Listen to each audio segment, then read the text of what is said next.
Good morning, dear student. Today we will talk about the class 10th NCERT chapter 13 exercise 13.3. देखिए exercise 13.3 में हमें बात करना है कन्वर्जन ऑफ द फिगर के बारे में. What does the mean of the conversion of the figure कि लाइक एक कोई भी आपका सॉलिड मेटेलिक स्पेयर था. मान लीजिए स्पेयर का एग्जांपल लेकर चलते हैं हम कि कोई भी एक आपका सॉलिड मेटेलिक स्पेयर था. उस स्पेयर को आपने मेल्ट किया और फिर आपकी जो मेटल निकल कर आई उससे आप कोई और फिगर बना रहे हो. मान लीजिए आपने एक सिलेंडर बना लिया. तो what will be the radius of the cylinder और हाइट ऑफ द सिलेंडर और how many cylinder can you make. It means that कि इस पूरी एक्सरसाइज के अंदर हमें उन क्वेश्चंस के बारे में बात करना है जिनमें कि आप एक फिगर को तोड़कर या मेल्ट करके आप दूसरा फिगर आपका बनाने वाले हो. कि लाइक आपका सिलेंडर था उसको आपने पूरा मेल्ट किया और फिर जो मेटल निकल कर उससे आपने स्पेयर बना लिए. आपका कोन था उससे आपने मेल्ट किया, कुछ मेटल निकल कर आए उससे आपने कोई और फिगर बना लिया.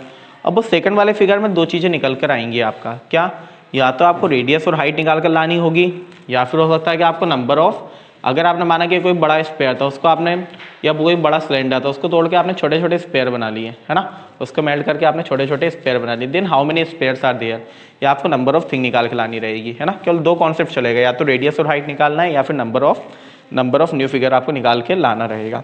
तो दोनों के कॉन्सेप्ट में आपको क्या याद रखना है केवल कि जब भी रेडियस एंड हाइट आएगी तो पहली बात तो ये कि मान लीजिए आपका एक मेटेलिक स्पेयर है उसको आपने पूरा मेल्ट किया तो आपका मेटल कितनी होगी, कितनी मेटल आपके पास आएगी, जितना कि उस स्पेयर का वॉल्यूम हो. अब उसी वॉल्यूम का आप एक सिलेंडर बना रहे हो, उसी वॉल्यूम का आप एक सिलेंडर बना रहे हो, तो डेफिनेट थिंग है कि वॉल्यूम तो दोनों का क्या रहना है, आपका सेम ही रहना है. लाइक आपका 10 kg मेटल निकल कर आया, 10 kg स्पेयर से मेटल निकला, उसी 10 kg का आपने सिलेंडर बना दिया. तो दोनों की मेटल तो क्या रहना है, आपकी वॉल्यूम तो क्या रहना है, आपका इक्वल ही रहना है. ठीक है, तो जब भी हमें रेडियस या हाइट निकालनी है, हम वॉल्यूम को इक्वल में पुट करके चलेंगे कि जो भी दो फिगर बने उन दोनों का वॉल्यूम क्या पुट होगा आपका इक्वल में. और जब आपको नंबर ऑफ फिगर निकाल के लाना है वहाँ पर वॉल्यूम आप डिवाइड करोगे. नंबर ऑफ फिगर के लिए क्या करना पड़ेगा, आपको वॉल्यूम को डिवाइड. तो हमें केवल माइंड में दो ही कॉन्सेप्ट लेकर चलना है कि जब भी किसी फिगर को मेल्ट करके आप अनादर फिगर बना रहे हो और रेडियस और हाइट निकालनी है तो दोनों का वॉल्यूम इक्वल में पुट करके चलेंगे हम लोग. और जब हमें नंबर ऑफ फिगर्स निकाल के लाना है वहाँ पे दोनों के वॉल्यूम को हम डिवाइड करके चलेंगे. ठीक है, और क्वेश्चन हमारा इजीली सॉल्व हो जाएगा. Now let us see the question number 1. In the question number 1, they have given us a metallic sphere of the radius 4.2 cm is melted and recast into a shape of a cylinder of radius 6 cm. Find the height of the cylinder. क्या कहा इन्होंने कि एक आपका metallic spare है जिसे आप melt करके आपने एक सिलेंडर बनाया. उस सिलेंडर की इन्होंने रेडियस आपको देकर रखी है, आपको हाइट निकाल कर लानी है. तो लेट्स सी पहला क्वेश्चन नंबर 1. आपने कहा मेटेलिक स्पेयर होगा ये जिसकी रेडियस थी आपकी 4.2 सेंटीमीटर. आपने लिखा फॉर स्पेयर रेडियस क्या आ गई आपकी 4.2 सेंटीमीटर. अब इस स्पेयर को मेल्ट करके आपने एक बनाया सिलेंडर. सिलेंडर के अंदर दो चीज़ें होती हैं, एक तो होती है रेडियस और एक होती है आपकी हाइट. ठीक है, इसकी रेडियस इन्होंने दी है 6 सेंटीमीटर, हाइट हमें नहीं पता. Let the height of the cylinder भी h. हाइट क्या मान लिया हम लोगों ने h, मतलब मुझे निकाल के लाना है हाइट. क्या निकाल कर लाना है मुझे, हाइट. तो हम लिखते हैं फॉर सिलेंडर रेडियस थी से r डैश लिख लेते हैं, कितनी है आपकी 6 सेंटीमीटर. हाइट हमें फाइंड करनी है. लाइक देखो इस स्पेयर को मेल्ट करके आपने सिलेंडर बनाया, स्पेयर को मेल्ट करके आपने सिलेंडर बनाया, तो डेफिनेटली दोनों का वॉल्यूम क्या होना है आपका इक्वल होना है. ठीक है, और आपको मैंने अभी बताया था कि आपको रेडियस या हाइट निकालनी है तो वॉल्यूम को इक्वल में पुट करके ही हमें चलना है. नंबर ऑफ थिंग निकालना होता है तो वॉल्यूम को क्या कर लेते हैं हम लोग डिवाइड. तो यहाँ पे क्या हो जाएगा, what will come, volume of cylinder will be equal to volume of sphere. देखिए तो वॉल्यूम ऑफ सिलेंडर का फॉर्मूला होता है आपका pi R square H. Volume of sphere का फॉर्मूला होता है 4/3 पाई आर क्यूब. अब देखो जो हमने सिलेंडर की रेडियस आर डेस मानी थी तो क्या हो जाएगा पाई आर डेस स्क्वायर. पाई से पाई हुआ आपका कैंसिल, आर डेस स्क्वायर से आर क्यूब कैंसिल होगा क्या, नहीं होगा क्योंकि आर डेस है और ये आपका आर क्यूब है केवल, है ना. ठीक है, देन अब आर डेस क्या था आपका 6 का square means 6 multiply by 6 we can write, multiply by height हमें निकाल कर लानी है 4/3 आर क्यूब. रेडियस क्या थी आपके पास 4.2 सेंटीमीटर, तो क्या आ जाएगा आपका 4.2 मल्टीप्लाई बाय 4.2. ठीक है, अब ये जो 6 मल्टीप्लाई बाय 6 है that will come in divide. कहाँ पे आ जाएंगे आपका डिवाइड में. तो what will you get, h equal to 4/3 multiply by 4.2 multiply by 4.2 multiply by 4.2 upon 6 multiply by 6, जो कैंसिल होता है कैंसिल कर लेते हैं। हमने कैंसिल किया आपका 3 1 जा 3, पॉइंट 3 4 जा 12, ठीक है। कैंसिल करना आता है पॉइंट में सभी को। क्या किया हमने 3 1 जा 3, पॉइंट था, पॉइंट का पॉइंट लगाया और पॉइंट के बाद का जैसे नंबर आ जाता है क्या लग जाता है, पॉइंट लग जाता है। 3 4 जा 12, ठीक है। देन इससे हमने कैंसिल किया, क्या हुआ आपका 6 7 जा 42, अब पॉइंट हटा लो, अपॉन में आ गया 10, 6 7 जा 42, यहाँ से भी हमने पॉइंट हटाया, अपॉन में आ गया एक और 10, ये भी क्या हुआ आपका 6 7 जा 42। कोई प्रॉब्लम किसी को?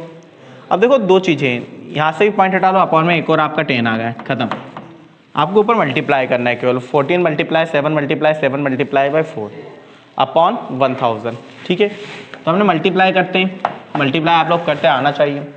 आपने कहा 7 मल्टीप्लाई बाय 7 49, 14 मल्टीप्लाई बाय 4 56, इन दोनों का हमने मल्टीप्लाई किया। आता मल्टीप्लाई करना, 9 6 जा 54 के 4 कैरी 5, 6 4 जा 24, 9 5 जा 45, 45 और 24 कितना होता है 45, 69, 69 और 5 74 के 4 कैरी 7, 4 5 जा 20 और 7 2744, क्या आ गया आपका ऊपर मल्टीप्लाई करने पे 2744। एक बार मल्टीप्लाई चेक कर लेना, नीचे क्या है 10 मल्टीप्लाई 10 मल्टीप्लाई 10 1000, अपॉन में 3 0 है, मतलब 3 नंबर्स के पहले हम लोग पॉइंट हट लगा देंगे, तो क्या आएगा 2.744 सेंटीमीटर, है ना। मीटर था सेंटीमीटर, सेंटीमीटर, तो ये क्या आ गई आपकी height of the cylinder.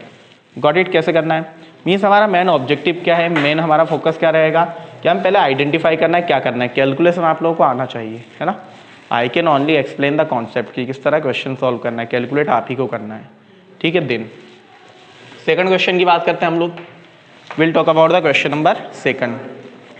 In the question number second they have given us metallic sphere of radius 6 cm, 8 cm and 10 cm respectively are melted to form a single solid sphere. Find the radius of the resulting sphere. देखो क्या कहा इन्होंने कि आपका जो 3 spare थे 6 8 और 10 centimetre radius के, मतलब क्या क्वेश्चन है आपका कि 3 स्पेयर थे, एक की रेडियस 6 थी, एक की 8 और एक की आपकी 10 सेंटीमीटर। इन तीनों स्पेयर को आपने मेल्ट किया और फिर आपने एक बड़ा स्पेयर बना दिया, ठीक है। तो उस बिगर स्पेयर की जो रिजल्टेंट स्पेयर आता है उसकी आपको रेडियस निकाल कर लानी है ना। तो बड़ा सिंपल सा क्वेश्चन है, जब तीनों का आप मेल्ट करके एक साथ बना रहे हो इट मीन्स कि जो तीनों का वॉल्यूम है वो क्या हो जाएगा आपका प्लस हो जाएगा, और वो किसके वॉल्यूम के इक्वल होगा, जो रिजल्टेंट आपका सिंगल स्पेयर बनेगा उसके वॉल्यूम के इक्वल, यस और नो। तो हम मान लेते हैं लेट जो एक स्पेयर की रेडियस होगी R1 6 सेंटीमीटर, सेकंड की होगी आपका R2 8 सेंटीमीटर, और जो थर्ड स्पेयर उसकी रेडियस होगी आपकी R3 10 सेंटीमीटर, ठीक है। साथ ही साथ हम मान लेते हैं जो रिजल्टेंट स्पेयर था उसकी रेडियस क्या होगी आपकी capital R। Let radius of resultant sphere V, let radius of resultant sphere V capital R centimetre, ठीक है। अब क्या होगा आपका what will come, volume of the resultant sphere equal to volume of this 3 sphere, इन तीनों sphere के volume को क्या कर लोगे आप प्लस कर लोगे। तो आपने लिखा volume of resultant spare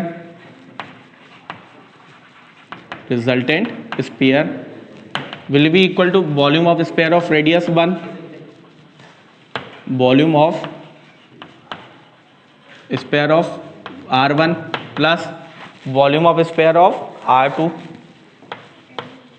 volume of sphere of R2 plus volume of sphere of R3, ठीक है। देन तो देखिए वॉल्यूम ऑफ स्पेयर का फॉर्मूला तो आपका सेम ही होता है 4/3 पाई R क्यूब। जब आप रिजल्टेंट की बात करो तो इसके लिए R क्या था आपका कैपिटल R, तो 4/3 पाई कैपिटल R क्यूब। यहाँ पर क्या आ जाएगा, इसकी रेडियस R1 है तो 4/3 पाई R1 क्यूब प्लस 4/3 पाई R2 क्यूब प्लस, ठीक है। बात आ रही समझ में? अब देखो गलती कहाँ पर होती है, आपने 4/3 पाई से आप 4/3 पाई सीधा कैंसिल कर देते हो, तो क्वेश्चन क्या हो जाता है आपका रॉन्ग, क्योंकि आपको पता होना चाहिए प्लस या माइनस में जब चीज़ें लिखी हो वहाँ पर कभी भी कैंसिल नहीं होता, आप केवल मल्टीप्लाई और डिवाइड में कैंसिल कर सकते हो चीज़ों को, ठीक है। मल्टीप्लाई डिवाइड में भी कब, जबकि चीज़ें प्लस या माइनस में लिखी हुई नहीं है। तो पहले तो हम इसे मल्टीप्लाई में कन्वर्ट करेंगे। कैसे कन्वर्ट करेंगे कि हमने यहाँ से ले लिया 4/3 पाई कॉमन, तो what will be get 4/3 pi capital R cube will be equal to, यहाँ से लिया आपने 4/3 पाई कॉमन, अंदर बचा आपका R1 cube plus R2 cube plus R3 cube. 4/3 pi से 4/3 pi cancel. Now will put the values. R cube will be equal to R1 की value क्या आपके पास 6, तो 6 का क्यूब। R2 की वैल्यू 8, तो 8 का क्यूब प्लस R3 की वैल्यू 10 का cube. Now let us solve R cube.